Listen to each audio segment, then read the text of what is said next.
मीरपुर नाम के शहर में तेजस अपनी पत्नी नीरू के साथ रहता था। पति पत्नी दोनों ही नौकरी करते थे। एक दिन तेजस गांव अपनी माँ के पास फोन करता है।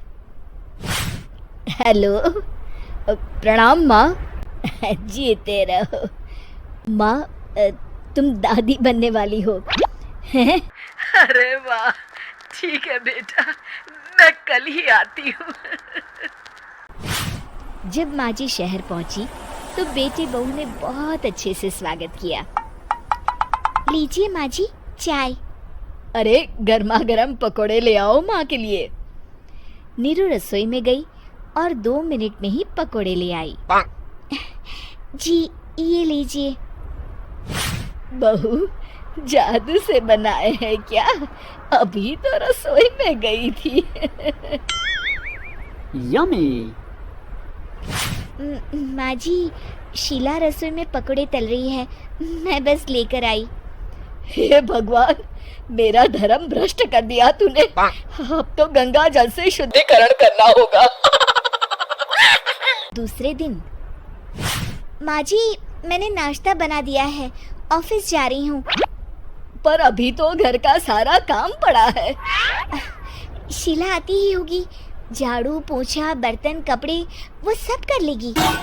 हमारे जमाने में घर का सारा काम हम ही करते थे।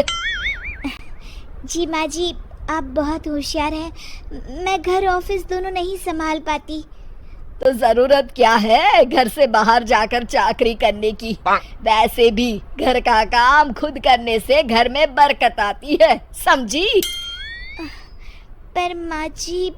पर वर कुछ नहीं, इस महीने की पगार मिले फिर ऑफिस बंद है। हाँ। रात को नीरू तेजस से कहती है, सुनिए जी, माँ जी बोल रही थी कि मैं नौकरी छोड़ दूं। वैसे ठीक ही तो है, अभी तुम्हें आराम की जरूरत है। फिर भी आराम कहाँ, शीला को छुड़ाने के लिए बोल रही थी। तो अब 24 घंटे में इतना काम तो कर ही सकती हो। पर जॉब पसंद है मुझे, घर पर मन नहीं लगेगा। अगले दिन जब दोनों ऑफिस के लिए निकल रहे थे मेरी तो कोई कीमत ही नहीं है इस घर में।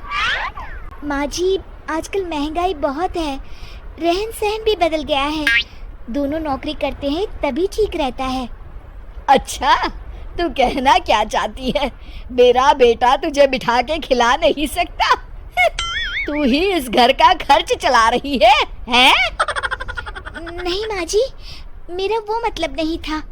मतलब खूब समझती हूँ, ये बाल धूप में सफेद नहीं किए मैंने। हाँ। अब तो ये रोज का काम हो गया था। तेजस भी रोज की झिकझिक से परेशान हो गया था। एक दिन उसने कहा, नीरू, वैसे भी तुम्हें मैटरनिटी लीव मिलने वाली है, तो अभी से ही छुट्टी ले लो। पर क्या, मेरी सैलरी अच्छी खासी है। आखिर नीरू ने रिजाइन कर दिया। जब बच्चा हुआ तो घर में सब बहुत खुश हुए। कुछ दिनों बाद तेजस फाइल देख रहा था। क्या हुआ तेजस, कुछ परेशान लग रहे हो? हाँ, वो हमारी जितनी सेविंग्स थी वो तो हॉस्पिटल में और छठी के फंक्शन में खत्म हो गई है नीरू।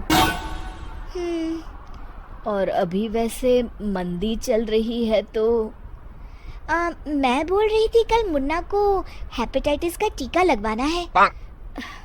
नीरू, क्या पोस्टपोन नहीं कर सकते? नहीं जी, बिल्कुल नहीं। अब तेजस को समझ में आ रहा था कि उससे गलती हुई है। पैसों की कमी का असर घर के माहौल पर भी पड़ रहा था। अगले दिन, बेटा मेरा चश्मा और ये दवाइयाँ ले आना, पर्चा देते हुए माँ जी ने कहा। जी। तेजस, मुन्ना के लिए दूध का डिब्बा और डायपर भी ले आना, और ये किराने के सामान की लिस्ट है, इसे भी लाना है। तेजस गुस्से में लिस्ट मरोड़कर फेंकता है और चिल्लाता है, पैसे क्या पेड़ पर उगते हैं? ये ले आना, वो ले आना। अरे पर ये जरूरत का सामान ही है। वो गुस्से में बिना कुछ कहे ऑफिस चला गया। अरे लंच तो ले जाइए। नीरू दौड़कर डिब्बा पकड़ाती है एक दिन खाना खाने के बाद, नीरू, अब तो मुन्ना कुछ बड़ा हो गया, तो अब तुम वापस ज्वाइन कर लो ना जॉब। पर इस रिसेशन में जॉब मिलना बहुत मुश्किल है। ट्राई तो करो। फिर मुन्ना? माँ जी है ना, और एक फुल टाइम मेड भी लगा लेंगे। पर माँ जी, उन्हें तो पसंद नहीं। तभी माँ जी वहाँ आ जाती है और प्यार से नीरू के सर पर हाथ फेरते हुए बोलती है, अब मेरी समझ में आ गया बहू, पहले के और अब के समय में अंतर है। तुम काम शुरू करो, मुन्ना की जिम्मेदारी मेरी। मेरी प्यारी माँ जी। ये कहकर नीरू उनके गले लग गई। शिक्षा, परिवर्तन संसार का नियम है, हमें भी समय के साथ चलना चाहिए।